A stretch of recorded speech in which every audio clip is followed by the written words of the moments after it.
The Mafia wanted fear and silence. Somehow, they delivered slapstick with prison sentences. Stay with this one, because every criminal mastermind here somehow loses to paperwork, parking, or basic common sense. 1. The Mafia Summit that got busted by fancy cars. In 1957, some of America's most powerful mobsters gathered in Apalachin, New York, at the home of Joseph "Joe the Barber" Barbara. The plan was secrecy. The execution was a luxury car parade in a tiny rural town. State troopers noticed a suspicious number of expensive out-of-state cars rolling into one quiet area, because apparently the Mafia forgot that Buicks and Cadillacs are not camouflage. When officers started checking license plates, panic hit the meeting like someone yelled, "Free subpoenas!" Mobsters ran into the woods in suits, slipping through fields like overdressed raccoons fleeing a picnic.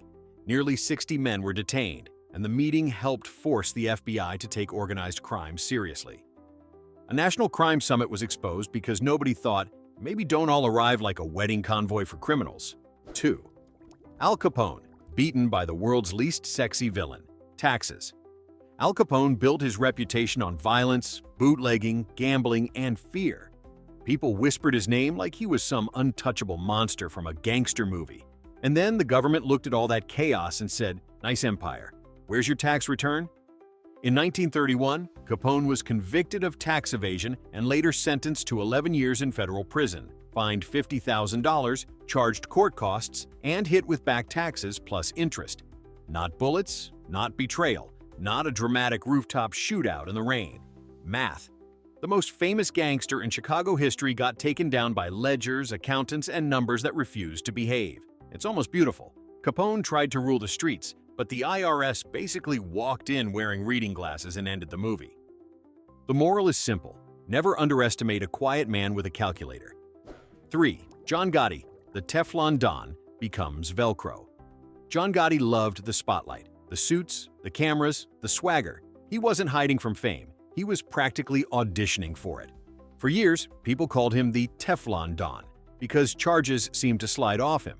Then the FBI built a stronger case using surveillance, informants, and recorded conversations. In 1992, Gotti was convicted on 13 counts, including murder and racketeering. One FBI official famously joked that the Don was now covered in Velcro because every charge stuck. That is a brutal nickname downgrade.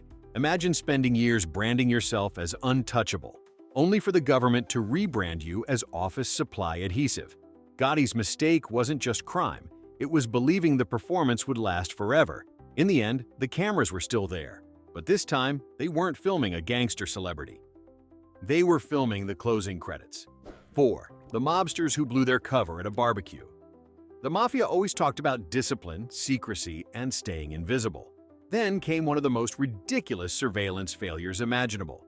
In the early 1980s, federal investigators were trying to identify members of the Philadelphia crime family. Instead of chasing mysterious coded messages or dramatic midnight meetings, they simply watched a neighborhood barbecue. Mobsters who were supposed to avoid unnecessary attention happily gathered in broad daylight, shaking hands, laughing, eating burgers, and introducing associates to one another. FBI agents stood back with cameras and notebooks, quietly mapping relationships that had taken years to understand. The criminals thought they were enjoying a relaxing afternoon with friends. The investigators saw an organizational chart building itself for free. Nobody had to crack secret codes or recruit an undercover informant. The guests practically introduced themselves. It was the organized crime version of wearing matching t-shirts that say, "Definitely not the Mafia." Sometimes the biggest threat to a criminal empire isn't a brilliant detective. It's a sunny Saturday, too much confidence, and someone deciding that family cookouts are a great place for networking. 5. The gangster who couldn't stop talking. Henry Hill wasn't supposed to become famous. As a member of the Lucchese crime family, the entire job description revolved around one simple rule: keep your mouth shut. Instead, he eventually became one of the FBI's most valuable witnesses. After years of robberies, drug trafficking, and life inside organized crime, Hill realized prison or death were becoming increasingly likely. He entered the Witness Protection Program and testified against former associates, helping prosecutors secure multiple convictions. His life later inspired the best-selling book Wise Guy, which became Martin Scorsese's classic film, Goodfellas. Imagine spending years threatening people with, You'll never hear a word from me, only to end up narrating your entire criminal career for best-selling books and Hollywood movies. Every mob boss watching the film probably had the same thought. We really should have picked a quieter guy. Hill didn't just break the Mafia's code of silence. He practically turned it into an audiobook, proving that sometimes the most dangerous weapon against organized crime is a former insider who suddenly enjoys interviews. 6. The bank robbery that failed before it started. Not every Mafia robbery ended in a dramatic shootout. Sometimes they collapsed because criminals overlooked the obvious. In 1978, members of New York's infamous Lufthansa heist crew successfully stole roughly $5 million in cash and jewelry from JFK Airport, making it one of the largest cash robberies in American history. The robbery itself was remarkably well planned. What came afterward was pure chaos. Instead of laying low as instructed, several participants immediately began spending huge amounts of money on expensive cars, luxury jewelry, and flashy clothes. Suddenly, men who had always lived modestly were driving brand new Cadillacs and buying everything they had dreamed about. It didn't take investigators long to notice. Their sudden spending attracted both law enforcement and, even worse, suspicious Mafia leaders worried someone would start talking. Many crew members were eventually murdered by their own associates to eliminate potential witnesses. They survived one of America's biggest robberies only to lose because they couldn't resist going shopping. Apparently, the hardest part of organized crime wasn't stealing millions. It was waiting a few months before buying a new car. 7. Vincent Gigante tried to fool everyone. In pajamas, Vincent Gigante, the longtime boss of New York's Genovese crime family, came up with one of the strangest disguises in Mafia history. For years, he wandered around his neighborhood wearing pajamas, slippers, and a bathrobe while mumbling to himself in public. The performance was designed to convince everyone, including investigators, that he was mentally ill and incapable of running one of America's most powerful crime organizations. Some neighbors genuinely believed he was simply a harmless old man. Federal agents weren't convinced. After years of surveillance, wiretaps, and testimony from cooperating witnesses, prosecutors demonstrated that Gigante had been secretly directing Mafia operations while pretending to be confused. In 1997, he was convicted on racketeering charges. Imagine leading a billion-dollar criminal enterprise while looking like someone who forgot it was still breakfast time. His act lasted for decades, but eventually the evidence became impossible to ignore. It turns out, pretending to be crazy works surprisingly well, right up until the recordings reveal you're giving organized crime orders between your confused walks around the block. 8. The FBI bug hidden. Inside a Mafia hangout, the Mafia spent decades searching restaurants, social clubs, and meeting places for hidden microphones. Ironically, one of the FBI's greatest victories came from planting a listening device exactly where nobody expected it. During the 1980s, agents secretly installed a bug inside the Ravenite Social Club in Manhattan, a favorite gathering place for Gambino family boss John Gotti and his closest associates. Gotti believed the club was secure enough for private conversations. It wasn't. Investigators recorded countless discussions about Mafia business, internal disputes, promotions, and criminal operations. The recordings became crucial evidence that eventually helped convict Gotti in 1992. There's something wonderfully ironic about spending millions of dollars building a criminal empire only to have it quietly dismantled by a microphone smaller than a deck of cards. The Mafia worried about rival families, undercover agents, and informants. Meanwhile, the real enemy was sitting silently inside the room, listening patiently to every careless conversation. Sometimes history's biggest criminal investigations succeed because someone simply talks a little too much. 9. Donnie Brasco, the fake jeweler. They invited inside the Mafia's big rule was simple: never trust outsiders. Then FBI agent Joseph Pistone walked in pretending to be a jewel thief named Donnie Brasco, and they practically gave him a guided tour. From 1976 to 1981, Pistone infiltrated the Bonanno crime family, earning trust, attending meetings, and learning how the operation worked from the inside. The original undercover job was supposed to last months. Instead, it stretched into years because somehow the professional criminals kept accepting the government's employee of the month as one of their own. His work helped lead to major convictions and seriously damaged the Bonanno family's reputation. The funniest part is how ordinary the disguise was. Not a fake mustache, not a spy gadget, just confidence, patience, and a believable story about stolen jewelry. The Mafia built itself on suspicion, then got beaten by a man whose entire job was lying better than they did. 10. The Pizza Connection. Crime hidden under extra cheese. In the 1980s, prosecutors uncovered a massive heroin trafficking operation that became known as the Pizza Connection case. The scheme moved morphine base from Turkey, processed it into heroin in Sicily, and distributed it through Mafia-linked businesses in the United States, including pizza shops from New York to the Midwest. On paper, it sounds terrifying. In practice, the image is absurd. International drug trafficking hiding behind pepperoni, garlic knots, and a guy yelling, "2 slices, cash only." The trial was huge, lasting from 1985 to 1987, and it ended with multiple convictions. The plan was meant to be clever because pizza shops were common, cash-heavy, and easy to overlook.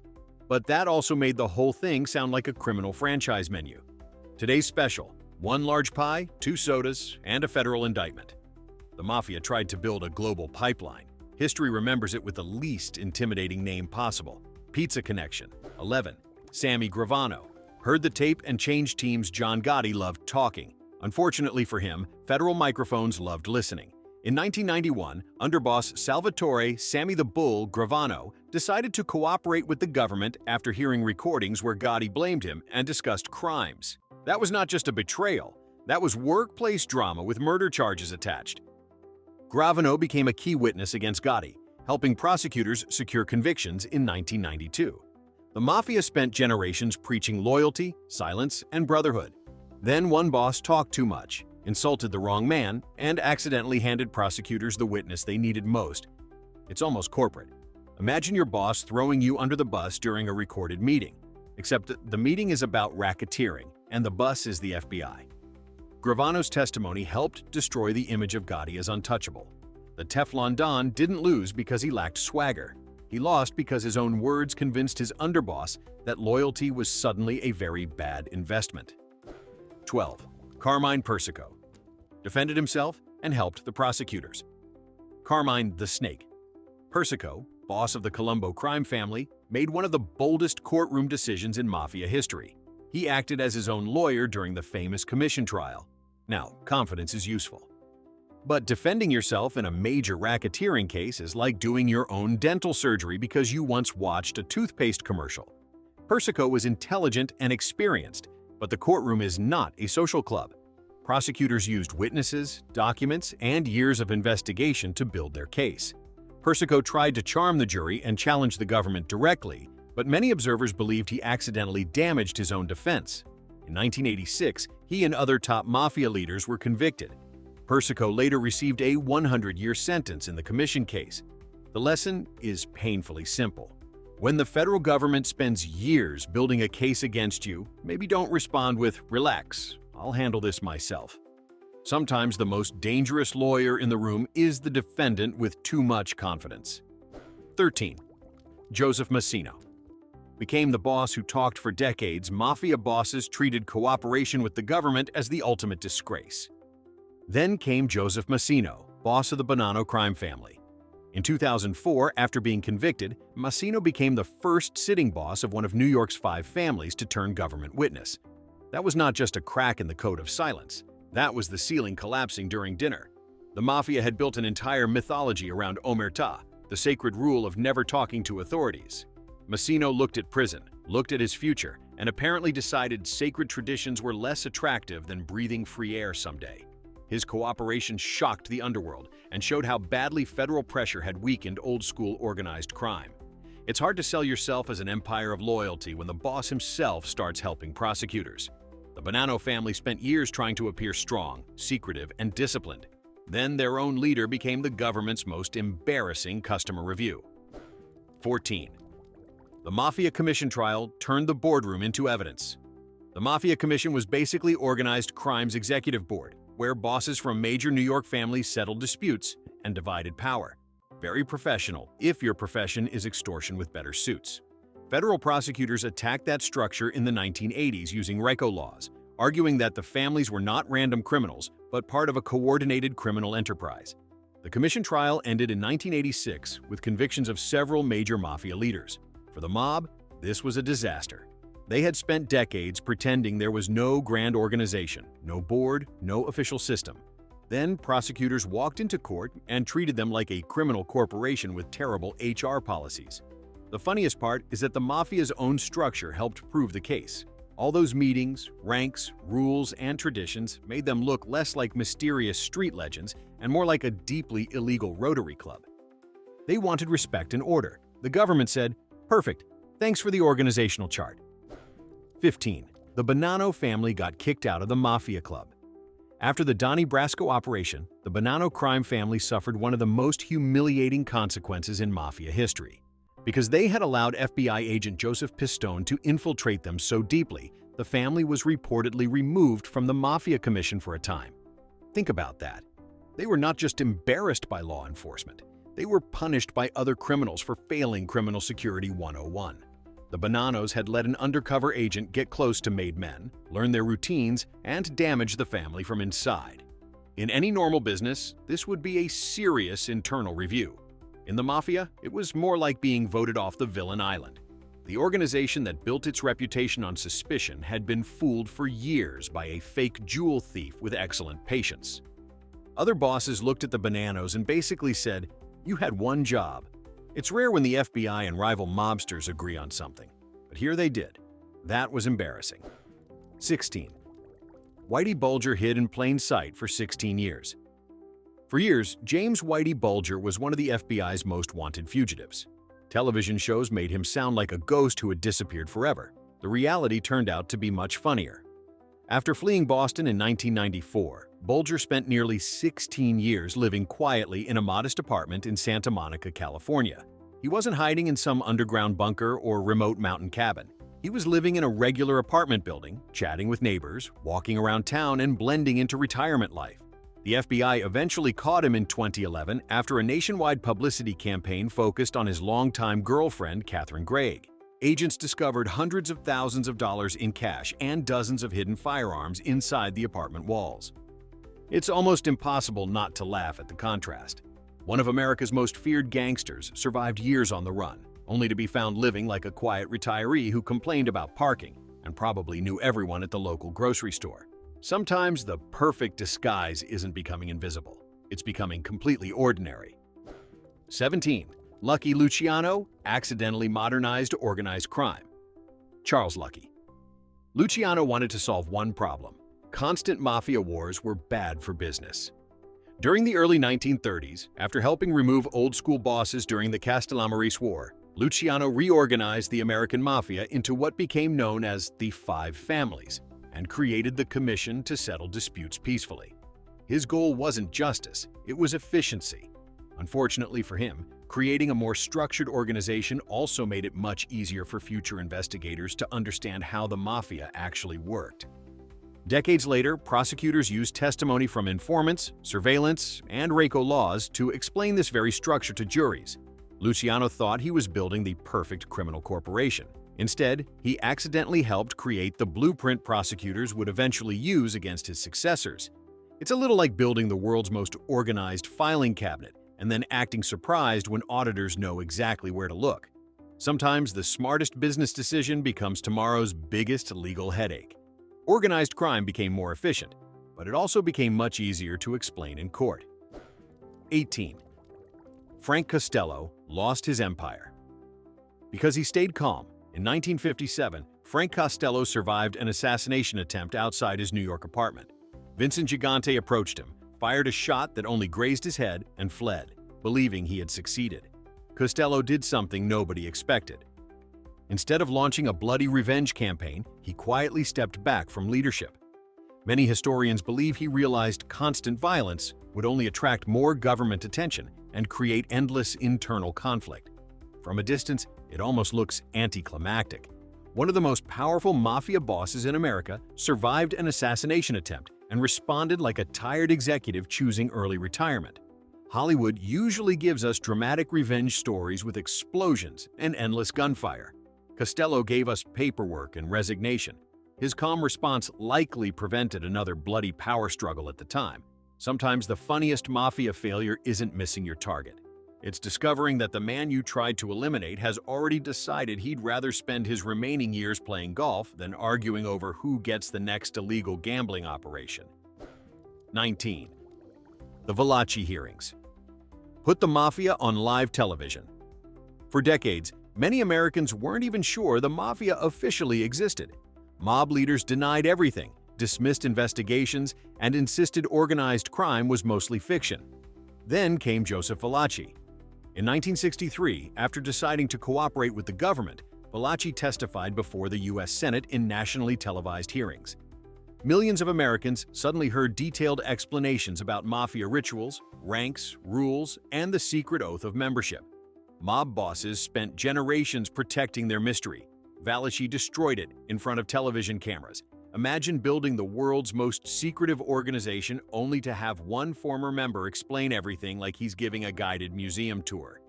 The hearings permanently changed public understanding of organized crime and pushed law enforcement to treat the Mafia as a nationwide criminal network instead of isolated local gangs. The code of silence didn't just crack, it was broadcast across America during daytime television. That's probably the last audience any mob boss wanted. 20. The mobsters who trusted a horse more than common sense. During the Prohibition era, bootleggers constantly searched for clever ways to move illegal alcohol without attracting police attention. One gang reportedly believed they had found the perfect solution, using horse-drawn wagons that looked completely ordinary instead of flashy trucks. The idea sounded brilliant until they overlooked one tiny detail. Horses don't understand criminal schedules. Deliveries were delayed because animals stopped to eat, wandered off route, or simply refused to cooperate. In several cases, suspicious officers noticed the unusually heavy wagons moving at strange hours and decided to investigate.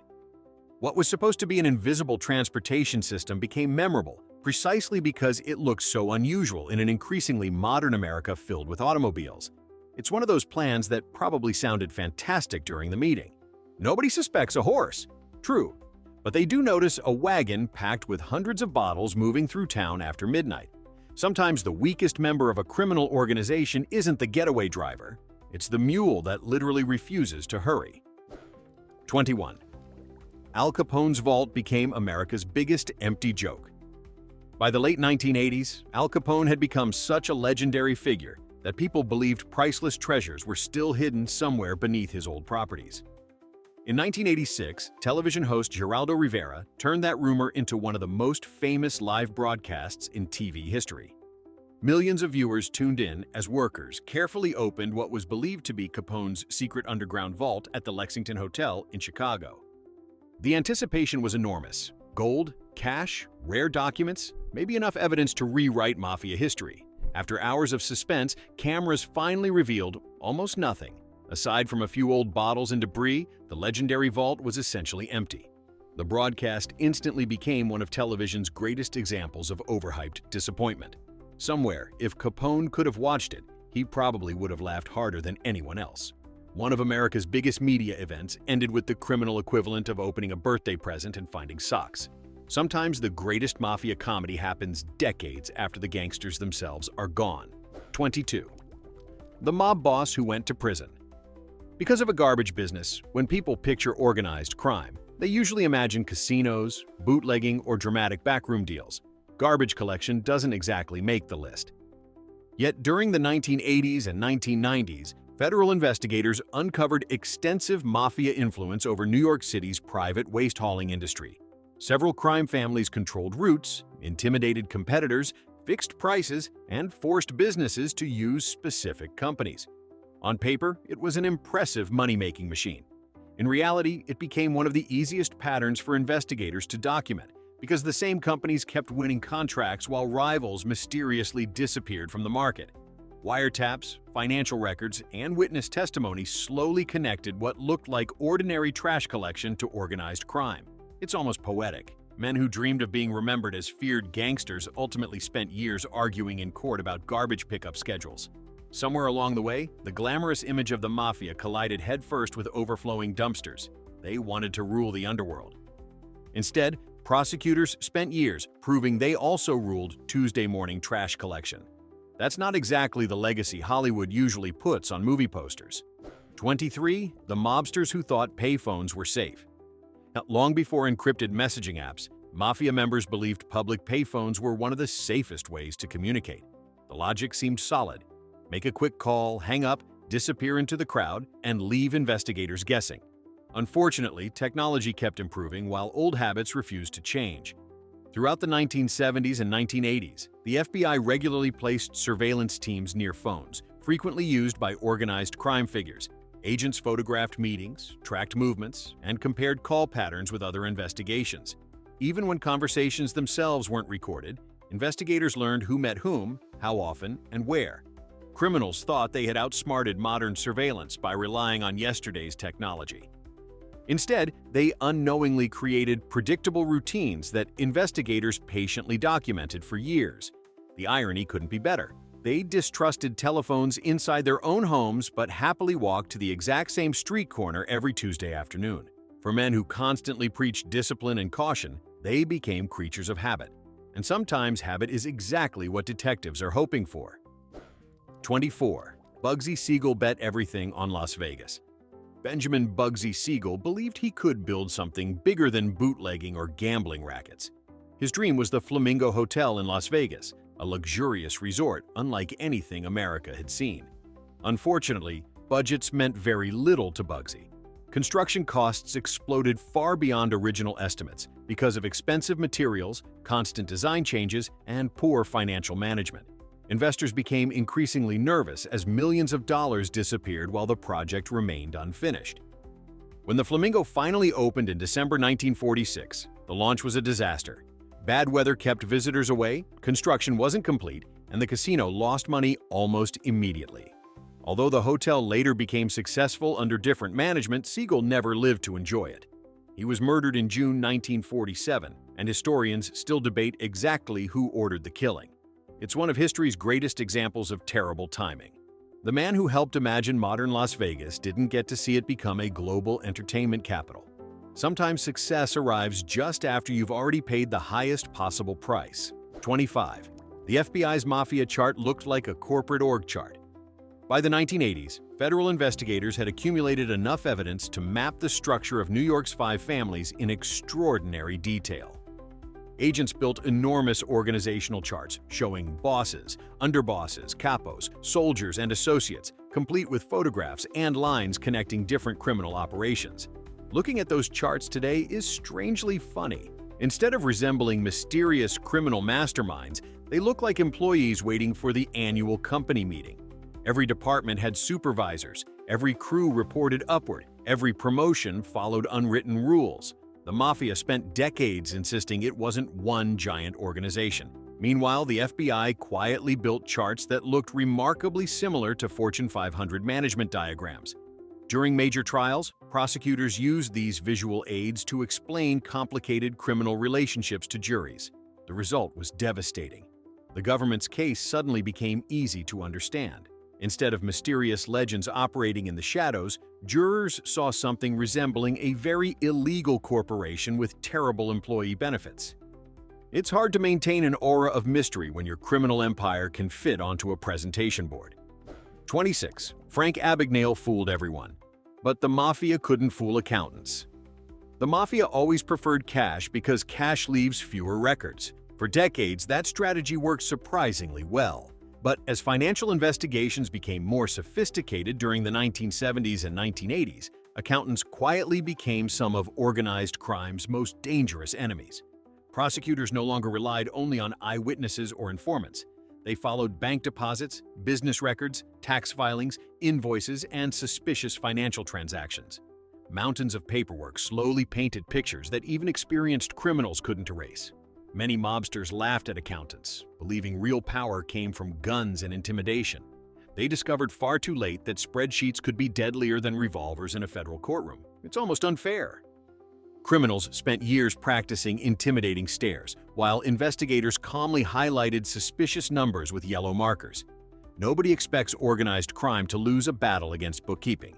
Yet over and over again, that's exactly what happened. Sometimes the most powerful weapon against the Mafia wasn't another gangster.